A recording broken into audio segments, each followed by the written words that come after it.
I'm a recovered alcoholic. My name's Tony. Sobriety date, April 8, 1989. Welcome to the Thursday Night Big Book Study Workshop. We put on this meeting to help Joanne go through the process again. It takes a community. I'm very important. I'm very That's special. right. How we open this meeting was a bit of prayer. What kind of help do we need for this meeting? God, grant me the serenity to accept the things I cannot change, Tony. Courage to change the things I can. And the wisdom to know the difference. So John had a very exciting week up there in service, and it was awesome. Want to touch base? Say hello. Who are you again? Hi, everyone. I'm a recovered alcoholic. My name is Joanne. Hi, Joanne. My sobriety date is August 24th, 2014. Happy to be back home after spending the weekend in Vernon with members of our General Service Board, our corporate boards, and staff from the General Service Office. And happy to be back doing just regular old 12-step work and giving Tony a hard time, which is my official service capacity. Yes, takes a community. Keep me reeled in. So we're exciting times. We're moving into step 3. You know, we're getting to the point where it says we are now at step 3, right? Page 63. For those who've been following along, obviously it's a hockey game tonight, so we can see where everybody's loyalties lie, right? Then they'll talk about 12, how important a newcomer is all week, right? Oh boy, here we go. Oh dear. Oh dear. 12-step work or the Stanley Cup? 12, Great debate. Yeah. Here we go. So it was interesting. One on a couple of recovery sites by long-term members of Alcoholics Now, and he asked people, what's the purpose of the 4th step? And those who have been following, it's quite interesting. A lot of people's ideas of what the purpose of the 4th step is. But in order to understand something, you got to look at the building blocks as you go backwards, right? Because in treatment, they tell you a totally different purpose for doing a 4th step, right? Getting to know yourself, getting in touch with your feelings, right? Knowing your triggers and all that. That's not the purpose of the 4th step, and we'll find out what that is. So last week we looked at the human condition, and the alcoholic being an extreme example of that. And then at the bottom, we might as well start off with some of our favorite topics, self, right? Because that's really our first, right? That's really our first obsession. Alcohol is a close second, right? How many people woke up thinking about themselves this morning? Yeah. And then you thought about other people, how they weren't thinking about you. So let's start off with your favorite topic there, page 62. Selfishness and self-centeredness, that is, we think, is the root of our troubles. Driven by 100 forms of fear, self-delusion, self-seeking, and self-pity, we step on the toes of our fellows and they retaliate. Sometimes they hurt us, seemingly without provocation, but we invariably find that at some time in the past we have made decisions based on self, which later placed us in a position to be hurt. So remember, they're talking in hindsight, past tense. They've already been through this process. I don't have a clear picture of what they're talking about yet. Right? When they started this thing on page 60, they said, being convinced we're at step 3. And then they said the first requirement is that we be convinced that any life run on self-will can hardly be a success. We can't get a real full scope of that, right? How they got a full scope of that is they did the 4th step. Right? And they got a clear understanding what their life looked like outside of this process, right? So here they're talking about, they see how they stepped on the toes of their fellows and they retaliate. A lot of us don't have that insight. If we had that insight on the level that they're talking about, then we probably wouldn't need to do a 4th step. Because what do we think is happening when people hurt us? Other people are just wrong, right? That's about as far as we get, right? Standing there minding my own business. And they arrested me again. It's funny. I don't understand why I got fired. My boss is an asshole, right? That's why I got fired, right? You see what I mean? We're unable to have that kind of insight to see where we placed ourselves in a position to be hurt. They understand that, right? In this writing on page 62, they are reflecting on what they have already been through. But it's not something that we get as a result of reading this page, right? Well, how many people's been through this page before? Looked at. Remember the first time they read it? How many people? Let's ready for rigorous honesty. How many people thought of somebody else when you read it? Or read the preceding paragraphs, right? The actor that likes to run the whole show, right? He may be kind, considerate, patient, and generous, even modest and self-sacrificing. On the other hand, he may be mean, egotistical, selfish, and dishonest. When we read those kinds of descriptions, we're usually thinking about the person we last had an altercation with, right? Can you give me a word sheet? We're not applying that to our own experiences. Does that make sense? So our troubles, we think, are basically of our own making. They arise out of ourselves, and the alcoholic is an extreme example of self-will run riot, though he usually doesn't think so. This is what we're saying, right? Like, these are their observations post going through this process, post spiritual experience. And right? why don't they think so? Because they're driven by 100 forms of fear and self-delusion. Right? Because if you could see yourself as you actually were, it would be crippling. How many people's had moments of clarity and were kind of crippled by what they thought the whole world seen as you looked at yourself? Anybody have a moment? It's like, oh my God, right? And then if then you usually act on it and get some help, or you have another drink and it goes away. Anybody? If you wait long enough, that feeling will go away. Right? How many people has had that? Oh my God, I can't believe my life's like this. Waiter. And then 2 years later, it's gotten worse. I don't know how that happened. Okay, go ahead. Above everything, we alcoholics must be rid of this selfishness. We must, or it kills us. God makes that possible. So a lot of people, when they talk about the selfishness, they think it's the things they do. Here, what's the selfishness they're talking about? The constant thought of self. Your brain is geared to always being focused on you and the world around you. And like the first time I had an inkling that there was a world outside of mine, it kind of really freaked me out. Anybody? Come on. Like something would happen in Toronto. Oh, why is this happening to me? I'm in Vancouver. Anybody have that level of self-centeredness or just me? Come on. Why is this happening to me? Why is God doing this? Because he doesn't like you. Right? It's the kind of lack of humility that you hear, like a common phrase, oh, the sun comes up when I open my eyes in the morning, right? That you are the central character of everything, right? You are the only person having experiences here, right? You are the only ones having difficulties, right? As if the whole world revolves around you at its center. Does that make sense? Because I think that sometimes we get a little misguided in our being driven by 100 forms of fear and self-delusion. What that looks like is when we say selfishness and self-centeredness, we have a picture in our minds, often kind of like how we had a picture in our minds of what an alcoholic was. But we didn't fully understand all of the facts about alcoholism, so we didn't have a full picture of what it is that they meant. We don't have a full picture of what it is that they mean by selfishness and self-centeredness either. That might look like a child having a temper tantrum in the middle of the grocery store. When you try to apply that vision to your life, it doesn't line up. I'm not selfish. I'm not self-centered. I did something nice for somebody else yesterday, right? But it's the constant thought of self that they're referring to. Well, how many people remember their first meeting? And they're handing out 24-hour chips. How many people didn't want to get up because you're afraid people would be looking at you? How many people sitting in the meeting got to go to the bathroom, but you don't want no one looking at you? Right? That's how, like, I can't. Nobody cares because they're thinking you're looking at them. Right? That level of how this is happening, how that's, what am I going to do about it? We spend so much time thinking that we don't know that we're thinking all the time because we're used to the neighborhood.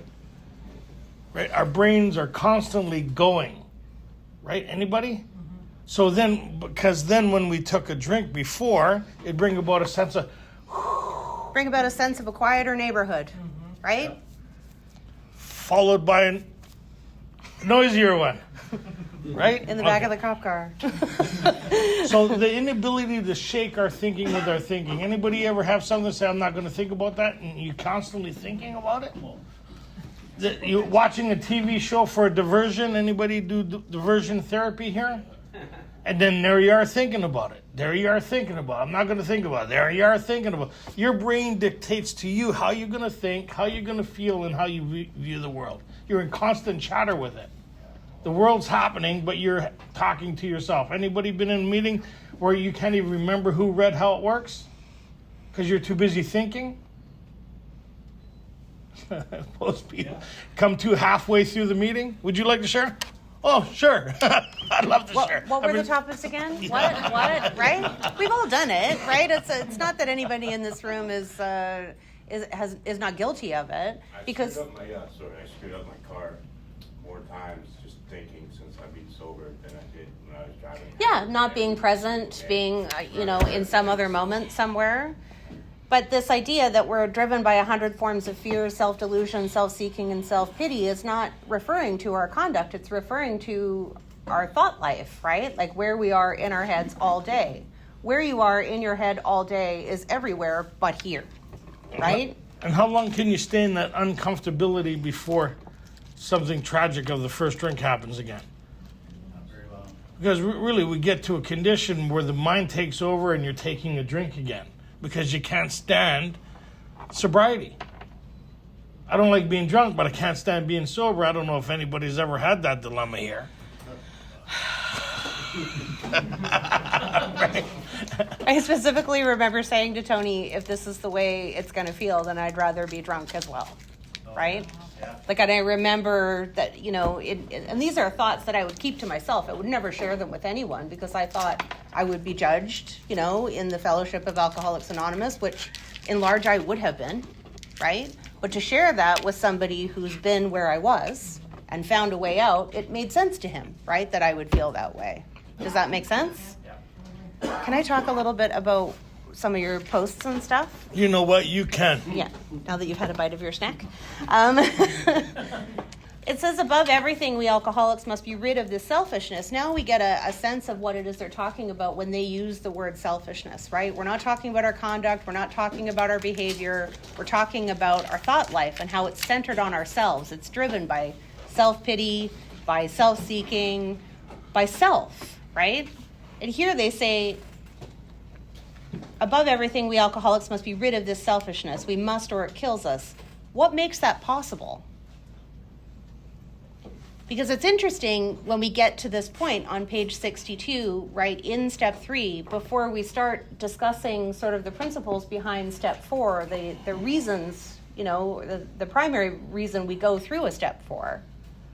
Because you can take one of two turns here, right? You can use the mechanics and the structure around step 4 to have better insight about yourself, to know more about yourself, to have a better point of view about the inner workings of your mind.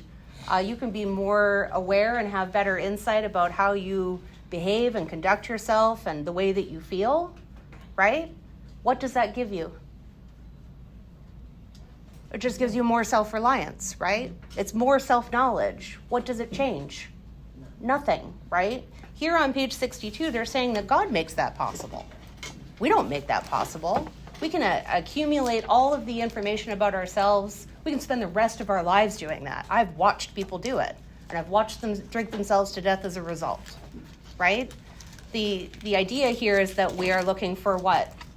Power, right? That lack of power is our dilemma. That was the agreement before going into this information. It's not about finding a better way of dealing with ourselves or working out our problems or working out our character defects.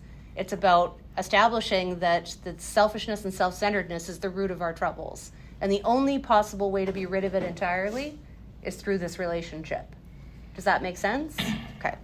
See, because the focus point on the bedevilments, on the human dilemma that they talked about, we agnostics, wasn't self-fixing self.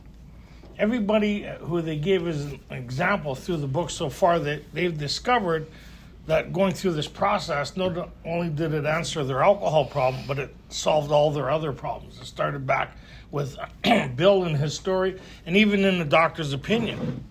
Talks about their ideas must be grounded in a power greater than themselves if they are to recreate their lives. And so what happens is, without people realizing it, is through this course of action, it creates a psychic change or spiritual experience. We're not governed by the same thinking, emotional, drive and all these things that they're talking about here. We have a spiritual solution now to the human dilemma, right? We're not treating alcoholism. You notice they're not talking about alcoholism anymore, are they? They're talking about the human perplexities. Why do we have more problems? Why are we an extreme example of self-will run life? Because we've done avoidance therapy most of our lives. Anybody? I'm out of here. See you later. I'll quit before you fire me. This relationship, blah, blah. Anybody ruin their life? How many people talk themselves out of happiness here on a constant basis? And then celebrate it with a drink and blame somebody else for it. So it's crazy, right? And so the psychic change your spiritual experience. That's what they're getting at here. The basis of that is when I get tapped into this inner resource and I get access and I go through this experience, then I'm no longer driven at the level I'm driven to now. I have this awareness between being spiritually connected and spiritually disconnected. I call it the Neanderthal and the spiritual experience, the evolving of the human, right? Of the spiritual relationship. Right, moving from an instinct-based response to life to a spiritual base. Big difference. Anybody ever? And so all the people that went before us talked about this way of life, and it sounds crazy. Of course it sounds crazy. It's so far-fetched that you'd be able to obtain and live the way they're talking about and experience what they're talking on the level. Like, I'd be the same. I'd go to a meeting, people are talking about their feelings, and I'd be like, nuts. But I can't tell people I'm nuts. You know, like 5 minutes before the meeting, you get the AA Serenity face on. Page 417, right? Surrender, acceptance. Oh, meanwhile, you never told nobody you just kicked the cat through the screen door. Or the amount of people you flip the bird to on your way to the meeting in traffic, right? At home, weaving a rope. Today's the day? Every time you go over a bridge, should I stop? Nobody that kind of crazy here, eh? And let's just be clear. We're not talking about behavior or even necessarily conduct, right? We're talking about the experience, how we experience our lives, right? As a result of our thought life. Does that make sense? So it's not about being the most spiritual, wonderful person in traffic on the way to the meeting, and it's not about, not kicking the cat. It's about what's really going on within, right? What's really going on up here. How noisy is the neighborhood, right? How driven is it by all of this fear, this self-pity, this self-delusion, this selfishness and self-centeredness, right? So before you did a fourth, and those that are new, how many people are looking forward to feeling the way you do for the rest of your life? There you go. No, nothing appealing about that, right? It's like, oh my God. So they're saying here, well, there's a change possible, right? And you're not it. And that goes to that thought process, right? Like, if this is the way sobriety is going to be, then fuck it, right? And it's a turning point that most of us get to, right? What I needed was an offer of something better, right? But something better could only come by way of something other than me, right? Because if I could have provided myself with something better by now, don't you think I would have done it? You know? Doesn't that make sense to you? Like, if you had the capacity and capability to just sort of look at your life and gain some insight and decide for yourself that these things are not of value and they're not working for you, so you're just going to not do them anymore, what are you doing here, right? You'd just be somewhere else because you decided to adjust your behavior and your conduct, and you'd be experiencing your life differently as a result. You'd be at the 12 and 12 study a block away from here. I just knew you couldn't make it through the whole hour. Sorry. Okay, go. We better read on then. And there often seems no way of entirely getting rid of self without his aid. That's what we're talking about, right? And I would go as far to say that my experience was there was no way of getting rid of self without his aid. I had tried. I don't know about you guys, but we spent money we didn't have. We went to really weird treatments because we were desperate, right, to save my life. Entirely getting rid of self, to be absolutely free of the noise in your own mind and emotional disturbance that are connected to it. And when you look out on the world, you're not crippled by the possibilities of what's coming down the pike or the people, all that stuff exactly. that you're at. Quieter Peace. neighborhood. Many of us had moral and philosophical convictions galore, but we could not live up to them even though we would have liked to. How many of you guys have come across principles or ideals where you're like, hey, that sounds really peaceful and nice, and I'd love to sign on for that, right? And maybe it worked for a day or two, or maybe even a week, or maybe some of you are lucky to get that kind of peace for about a month, but it's not sustainable. And you find yourself right back where you started, drink in hand usually. Right? Gym, yoga therapy, burning incense, getting a cat, getting a plant, getting a girlfriend, getting something to make you feel better about you. And then when you're not feeling better, it must be the plant. Okay. Some of you are picking it up right now. Go ahead. Here we go. Neither could we reduce our self-centeredness much by wishing or trying on our own power. There's that statement again, right? Like it's just not possible on our own power. Right? And that the whole purpose of this thing is to establish a relationship with something greater than ourselves deep down within, right? So that we can have access to power. Are you guys all still with us? Yeah. Okay. How many people are thinking about their plant? Sorry. Sorry, go ahead. We were talking last week about some movie about a girl in rehab and said you can't have a physical relationship with anybody until you've kept a plant alive for a year. And the guy at the end of the movie is like, I just want to get laid. And they keep killing the plants. Oh my God, yeah. This is the how and the why of it. First of all, we had to quit playing God. It didn't work. What that translates to is we all do it. What's our first obsession? Ourself and fixing ourselves. So we're at a meeting. We come here looking for help. We sit in a meeting thinking how we're going to fix things. As soon as I get this, as soon as I get rid of that, as soon as anybody got as soon as recovery happening, as soon as I get 30 days, as soon as I get another chip, as soon as the husband or the wife get off my back, as soon as the girlfriend comes back, as soon as she leaves, as soon as I get a job, as soon as I quit a job. There's always conditions outside of ourselves that we're focusing on. As soon as, God, can you help me with this, this, and this? What's taking you so long? I have a member of our home group here put it really well at her cake, so I will just quote her in saying, like, she constantly was on the lookout for the right lock combination, and she was sure as soon as she had the right numbers in line that everything would just fall into place, right? But that kind of communicates that this is sort of a lottery, right? That's not available to anyone by going through a process, right? It also communicates that it's still up to you, right? There's somehow you're going to be able to find the golden nugget that makes everything fall into place, and you'll just suddenly be able to solve your own alcoholism and your own human condition. That having the benefits of page 417 without doing the work to get there.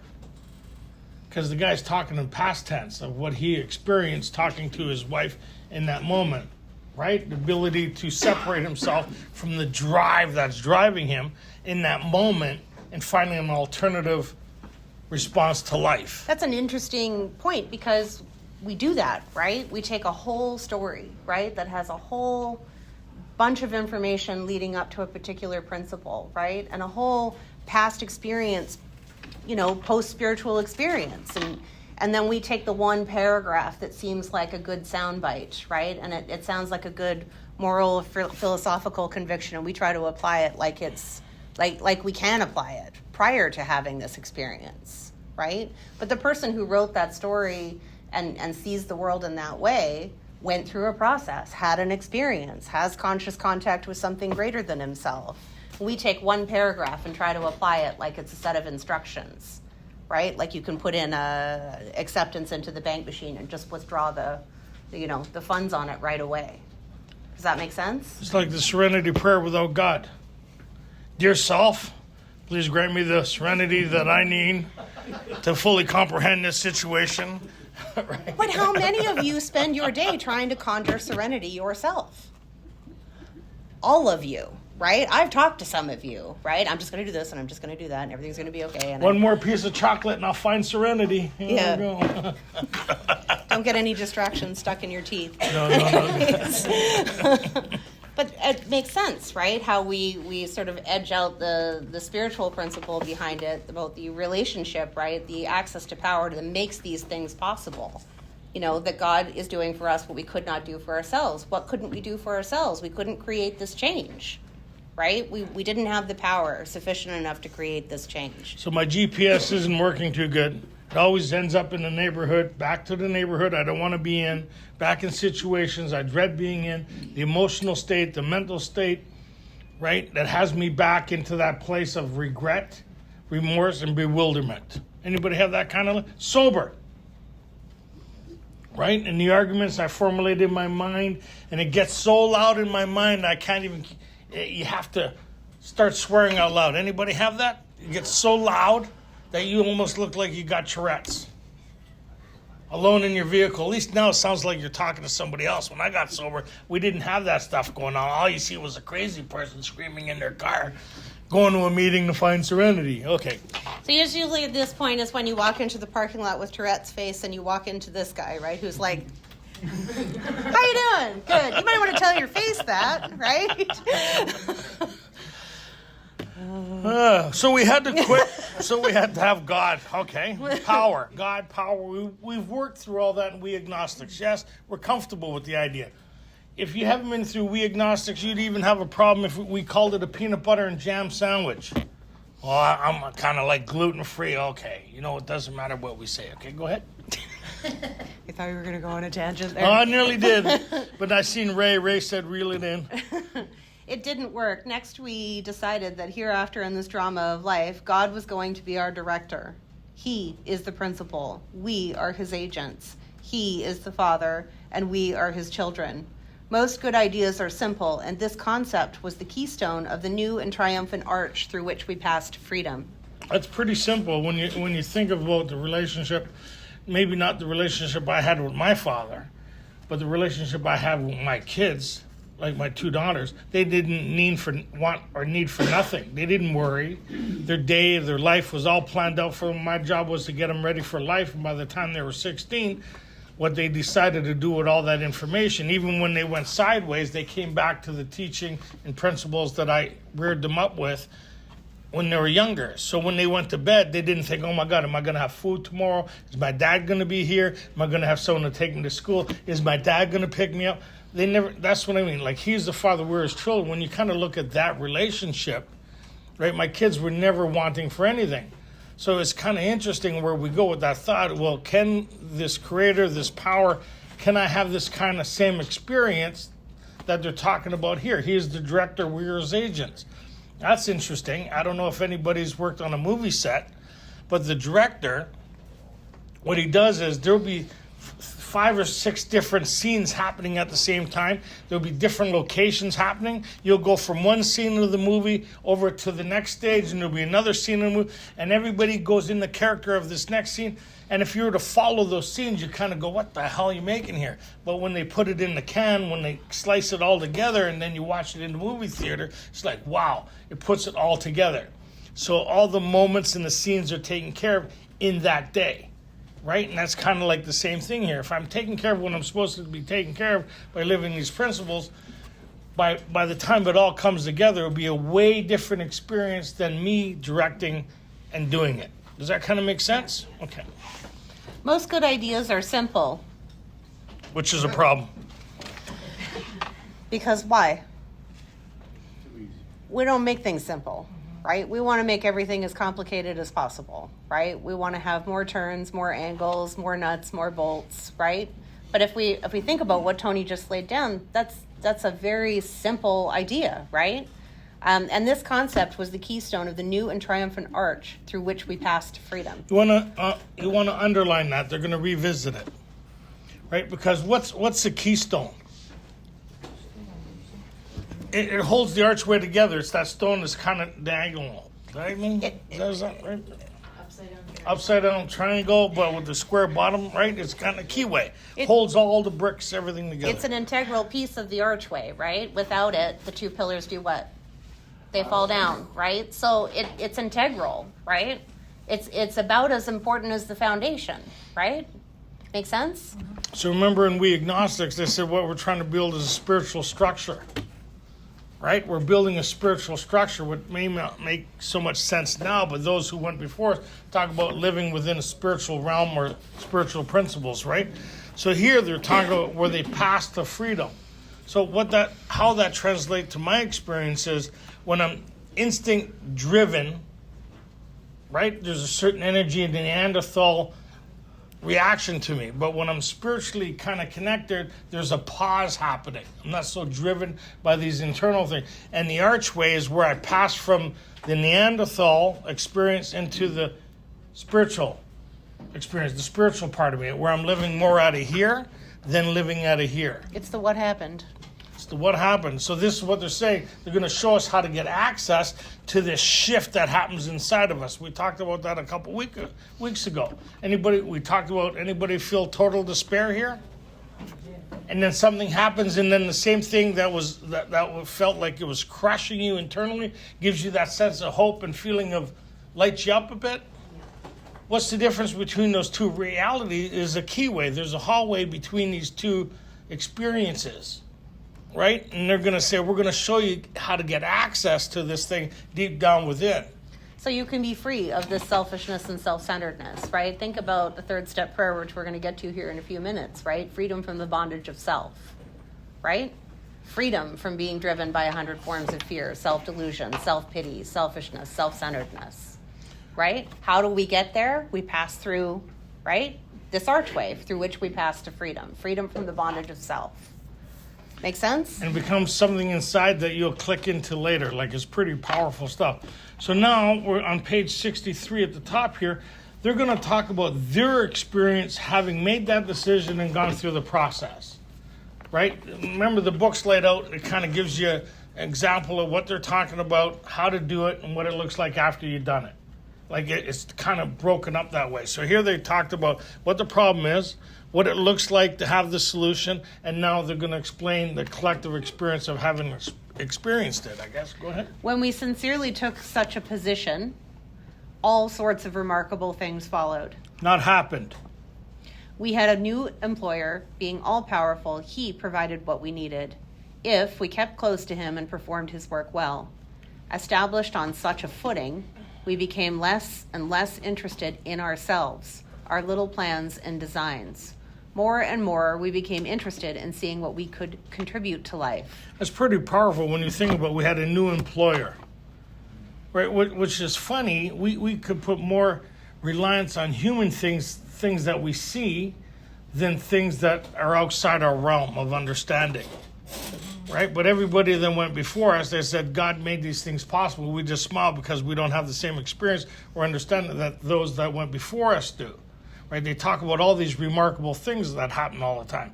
So we're kind of believing that through this course of I'll experience a psychic change or spiritual experience.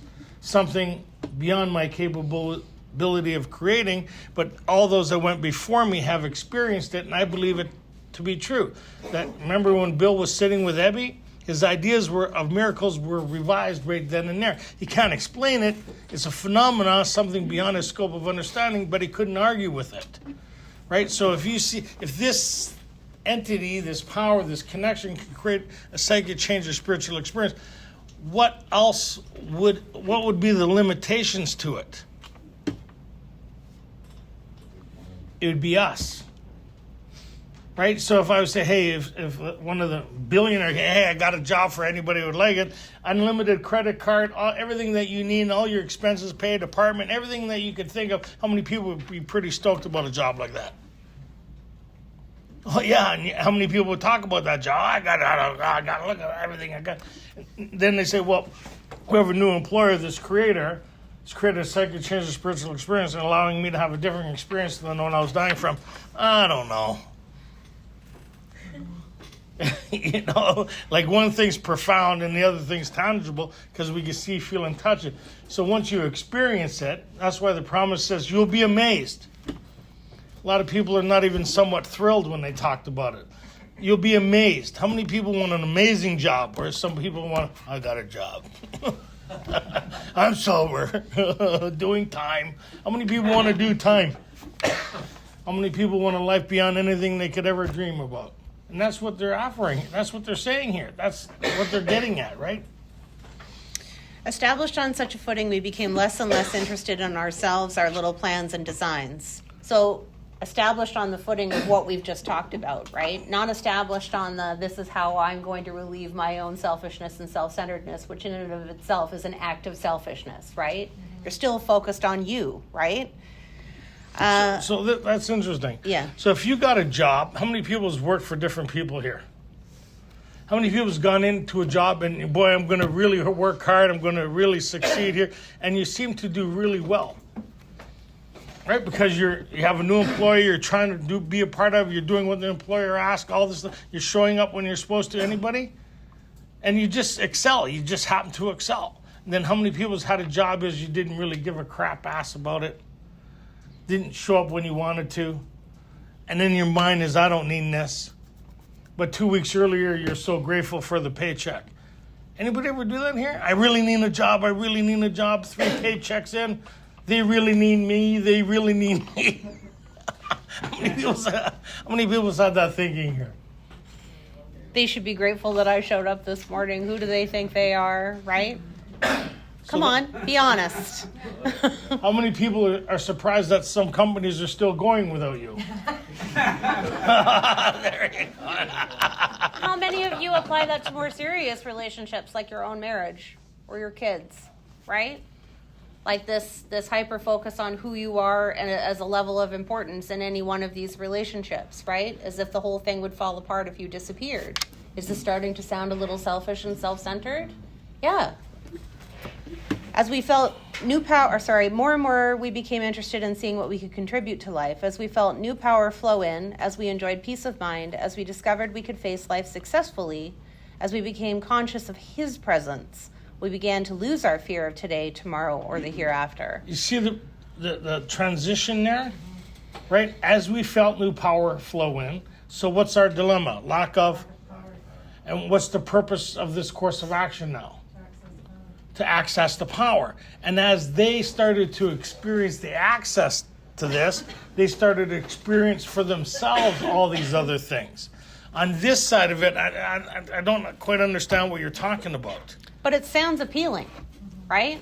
It sounds interesting. It sounds strangely like the better offer that I needed when I was talking about, sobriety being something that I didn't really want to experience, so I might as well just add the alcohol back in, right? Does that make sense?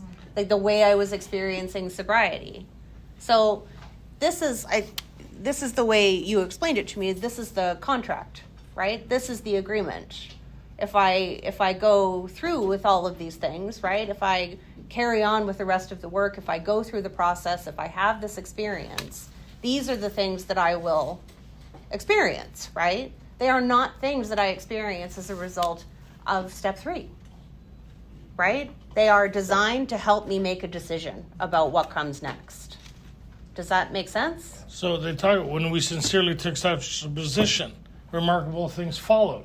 We're going to take that position, make a decision to do the rest of the work to have this experience. I call it like entering a union job, right? There's a 3-month probationary period. Well, the probationary period here is from 3 to 11. And start working with others. Once you're in the union, you start working with others, and it secures your job by maintaining these certain ideas and dues. Once I do that, I never have to worry about being outside of that scope. So this is really cool. That in early sobriety, what's really cool is if you're having a hard time, take it up with God. Hey, you said you'd look after me, right? We have these kinds of conversations. You said you'd look after me. Like, hey, what are you doing? Nothing wrong with that, right? Like, like he's the father. We're his children. You just, depending on your age category, you could be pre-puberty. Prepubescent. Yeah. Talking to God, right? If you ever had kids, you're kind of crazy. But anyways, it's okay to go. It's kind of okay to go, you said you'd look after me. Show me. And I've done that over the last 35 years. It's been a long time since I used that prayer, but it's interesting. I use the statement, all right, coach, what do you got? Right? Because I'm fresh out of ideas. We were now at step 3. Many of us said to our maker, as we understood him, actually, that's interesting, the way you just put that, the way I just put that. These are simple relationships, right? They're not complicated. They're not... I can't deal with this right now. I got to find a safe space to go and levitate off of a pillow, and that's how I commune with God. These are, real in the moment relationships, right? And we talk often about how our relationships sort of look like they're not based in the English language. They're based, in this sense of what's going on deep down within. And if I happen to pray with, the occasional F word, I don't think God actually cares. Yeah, God don't really understand English. He understands that you're trying.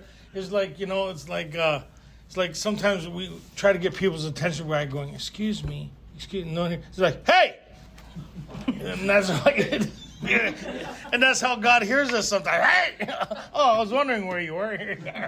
We are incredibly sorry to anybody who is wearing headphones. Knock Ray's glasses right off there. I'm sorry, buddy. Yeah. Okay. But you understand the gist. May you find it now. That's how fast it happens. Hey, I'm in trouble here. I need some help. And see what happens. Sorry, this is interesting. Yeah. We are now a step through. They're going to show us how to achieve the same experience that they just talked about. And under the sentiment of what we just talked about, let's set aside the thous and the thys and the formality of it all and really just look for what the prayer is saying, right? God, I offer myself to thee, to build with me and to do with me as thou wilt. Relieve me of the bondage of self, that I may better do thy will. Take away my difficulties, that victory over them may bear witness to those I would help of thy power, thy love, and thy way of life. May I do thy will always. What's the most important element there? Power.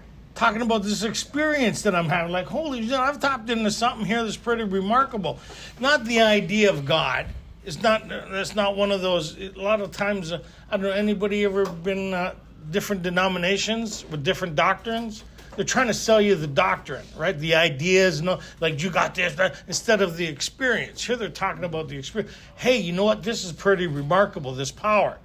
Thy power and thy way of life. Like this is kind of like I went to Wonderland in Toronto with my daughter. Right, and this is how I used to talk about the steps all the time. She goes, all day passed, and she says, hey, Dad, let's go on this roller coaster over here. The line was too big. I said, all roller coasters are the same. Right? Just don't drink. Go to meeting. That's what, all roller coasters are the same. If you want what we have and willing to do nothing to get it, then you're ready to read page 417. So sorry. I can't help it, right? So we go, and I want to take her on this other roller coaster. And I said, if you've been on one, you've been on them all. So we went on the other one that she wanted to go on. I didn't get it. I watched this person get off the ride, and she looked like she wet herself, right? And I thought, what the hell, right? So I get on this ride. We sit right in front because that's where to sit. You could still talk to her about this experience. And all it was a chair, and this arm came up and in between. There was nothing. And it was on this rail. I've never been on one of these before, making a decision. Well, not that you're aware of anyway. Yeah, not that I'm aware. And we went through that ride. It was mind-boggling. Like my veins in my neck were like I was screaming louder than my daughter. She was like, there you are, Dad, it's okay. No, it's not okay. It was mind-boggling. And this is almost 30 years later, I'm still talking about this experience, right? Like, wow, you'll be amazed. Like, when I think about that, and that's what they're kind of talking about here, right? Once I have this experience, you can't argue with that. And that's their experience. Once they tapped into this power, then they experience all the rest of this stuff. So what the purpose of this is get your own experience, yes? Put on a seatbelt. Changed forever as the result of a ride on a monorail. Yeehaw! Some people, but I don't believe it's okay. You'll be contacted shortly. Just keep walking. We thought well before taking this step, making sure we were ready, that we could at last abandon ourselves utterly to him. We found it very desirable to take this spiritual step with an understanding person, such as our wife, best friend, or spiritual advisor. But it is better to meet God alone than with one who might misunderstand. The wording was, of course, quite optional. That's what we were just talking about. It's not about the thous and the thys it's about the experience of it, right? And the idea. What's the idea? What are we thinking well about?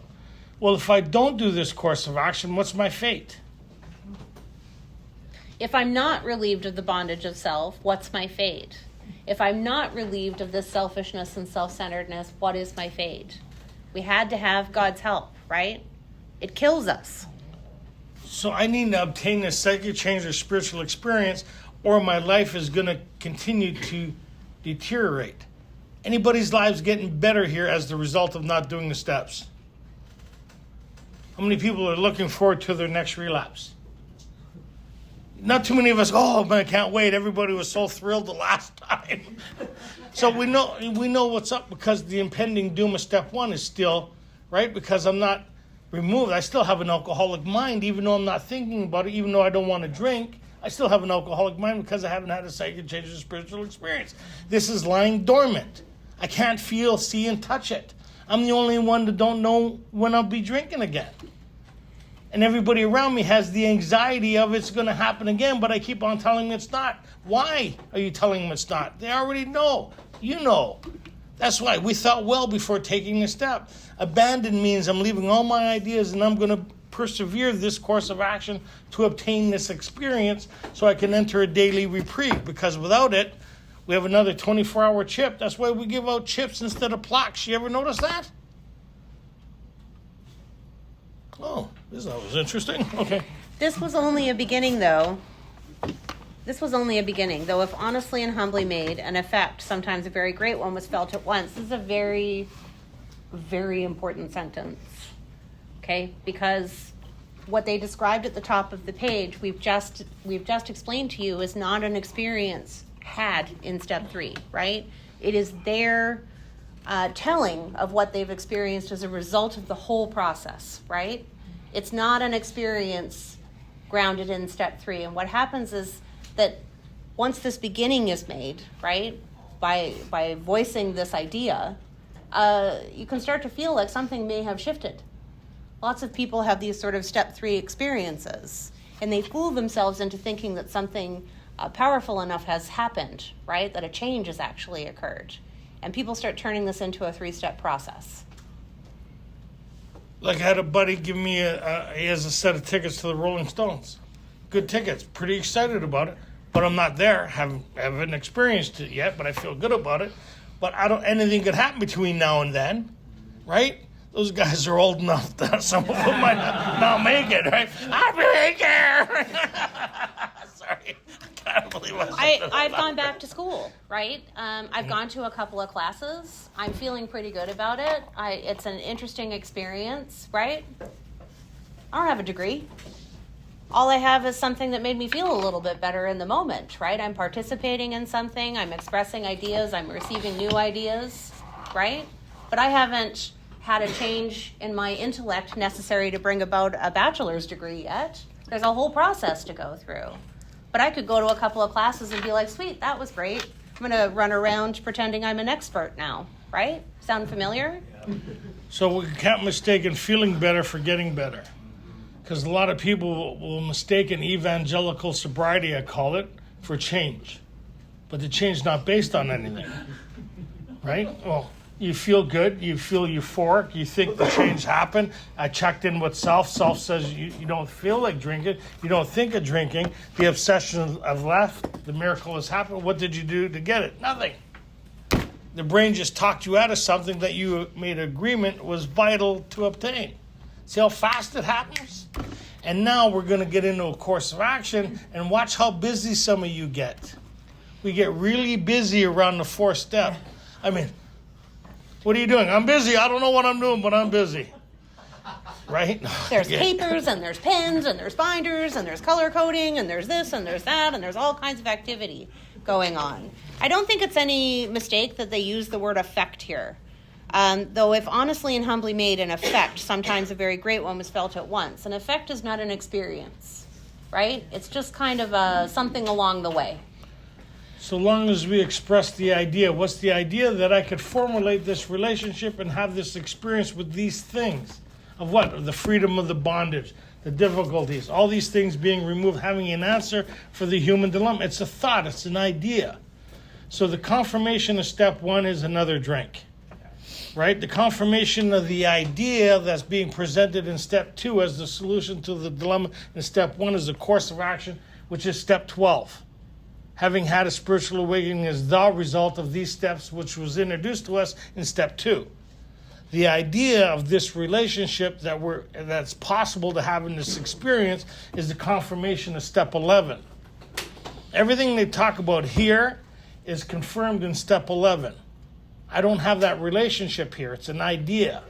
Step 11, I have this relationship. It's sought through prayer and meditation to improve our conscious contact with God as we understood Him, praying only for knowledge of His will for us and the power to carry that out. I don't know what that is here. That's why I'm making a decision to do the rest of the work so I could have the same information that they talked about earlier. As we felt new power flow in, as we enjoyed peace of mind, as we discovered we could face life successfully, as we became conscious of today and hereafter, we're reborn. Sounds like step 11, right? A lot of people think that's step 3. It's not an experience had in step 3. But it can feel that way because of this effect, right? Having established this idea, right, that we want to be free from the bondage of self, and the understanding that the only way that is possible is by way of this relationship. But it says, next we launched out on a course of vigorous action, the first step of which is a personal house cleaning. So what confirms step 3? Step 4. If you don't do step 4, you've just made a decision. Well, the delusion has taken over that you're doing something, but you hear people say, I do steps 1, 2, and 3 every day. It's a nice way of saying you really don't do nothing. Because if you were able to get this by doing 3 steps, then we wouldn't need the rest of them, would we? If you're capable of having this relationship with this power in step 3, would you need to do the rest of the steps? But you hear people, if you're capable of turning your will and life over the care of God in step 3, would you need to do the rest of the steps? And better yet, would your life look the way it does if you were able to turn your will and life over the care of God? It's like saying, okay, to your parent, right? Would your life look the way it did if your parents were still running your life for you? Would your life look the same way it does? No. Some of you are like, yeah, when she was a bitch. No. But in general, right? Like your kids, right? And if you have kids, niece, nephew, how would their life look if they followed the directions of the people around them? Would it look the same? How many people got in the job because they didn't take good advice or even follow their own advice? How many people have found themselves in the consequences of decision making and thought, I should have done what the person that I ignored told me to do, right? We've all been in that experience. Our life would look different if we were relieved of our decision making, right? And only followed the direction of somebody that knew better. Well, not something that we're very happy to engage in. Though our decision was a vital and crucial step, it could have little permanent effect unless at once followed by a strenuous effort to face and be rid of the things in ourselves which had been blocking us. Though our decision was a vital and crucial step, it could have little permanent effect. Wow, so you're saying it could have permanent effect if I follow through with this? I could find a way where I could permanently kind of have this feeling of well-being, hope, a course of action, and longevity, like life looking all right? You're saying I could actually have that? Damn right. Like some of us think this sober this long. If the other life was more appealing than this life, there'd be nobody here. Right? Think about it. Right? I remember my brother once, he had a bag of money. I'll try not to get into the whole story. Huge. And I said, look, I'm here to visit. I'm not driving you around anywhere, right? With your bag of money? With your bag of money, right? And he says, oh, man, you should come back. I said, listen, there's nothing appealing about your life, man. He said, but look. I said, yeah, look. And he just couldn't see it. He says, the only thing I need is a full set of teeth and I'm all right. Right? Just delusional, right? Like entirely different value system. Huge. Right? And my daughters and my kids see the way I live and the appeal, how I live through spiritual principles, is way more appealing than the lure of what their friends are doing. Right? My one daughter went to me once, she says, oh, my friends said they'd love to smoke a joint with you. And I told them, no, they wouldn't. Right? And then we talked about, I said, what you guys are looking for, I've experienced 100-fold. I used to smoke. And if I could have got not even an inkling of what I'm experiencing now through what you're pursuing, what I've discovered now is what I looked for my whole life in a drink, a rig, a pipe, a sex, gambling. What I've found through this course of action is greater than anything I've ever experienced in my life. And it's accessible on a daily basis. It's pretty remarkable. I'm being amazed. Like, I'm amazed with my life. I am utterly amazed. And this is the course of action. I'm even amazed with your life. What a shit show you used to be. But anyways. This is an interesting part, like, to get into, because again, it's like those two roads you can take when approaching the step 4, right? Little permanent effect unless at once followed by a strenuous effort to face and to be rid of the things in ourselves which had been blocking us. What are we trying to access? Power. Right. So it tells us something, right? That we're about to possibly take an inventory of these things that might be blocking us off from this needed power. But it says here our liquor was but a symptom. So we had to get down to causes and conditions. And I've had debate, conversation with many people who use this sentence as a way to support the idea that a step 4 is for you to figure out, right, the inner workings of your mind, the causes and conditions which is driving your drinking. And that is not what we are talking about. And we can all shake our heads in this room because we've gone through all of the preliminary information leading up to this, right? Our liquor was but a symptom, right? We have to get down to causes and conditions because what are we doing? We're trying to access power. We're not trying to figure out a way to keep ourselves sober. We've set that aside because we're fully informed about the facts about alcoholism. We're fully informed that we are people who are beyond human aid. This is not about alcoholism anymore. What we're talking about is our human condition, right? Spiritual principles applied to our human problems. Is everybody with us? Yeah. Okay. Therefore, we started upon a personal inventory. This was step 4. A business which takes no regular inventory usually goes broke. Taking a commercial inventory is a fact-finding and fact-facing process. It is an effort to discover the truth about the stock in trade. One object is to disclose damaged or unsaleable goods, to get rid of them promptly and without regret. If the owner of the business is to be successful, he cannot fool himself about values. We did the exact same thing with our lives. We took stock honestly. First, we searched out the flaws in our makeup which caused our failure. What are we looking for? The flaws in our makeup what caused our failure, right? Very specific, yes? Mm-hmm. Right? Being convinced that self, manifested in various ways, was what had defeated us, we considered its common manifestations. What does manifested mean? How it exhibit itself, how it showed up in our lives. How does it present itself in our daily lives, right? So sometimes you could have a decaying tooth, but not realize it, but the abscess that grows on it, right, will let you know there's an underlying problem, that there's something else going on. The actual abscess can kill you. Not the rotten tooth, is the abscess that kills you. The symptoms that kill you. Pretty wild, right? Resentment is the number one offender. It destroys more alcoholics than anything else. From it stem all forms of spiritual disease. Where's the spiritual disease a derivative of? Where's it coming from? From resentments. So that's one of them. We're looking at the common manifestations. There's a few areas. We're looking at the one area, and then we're going to address other areas that cause ourselves to be sick and block us off. The things that are defeating us. What's the first things that's defeating us is resentments, is causing the spiritual sickness. So the rotting tooth is causing, right, is causing the abscess. Yes? Mm-hmm.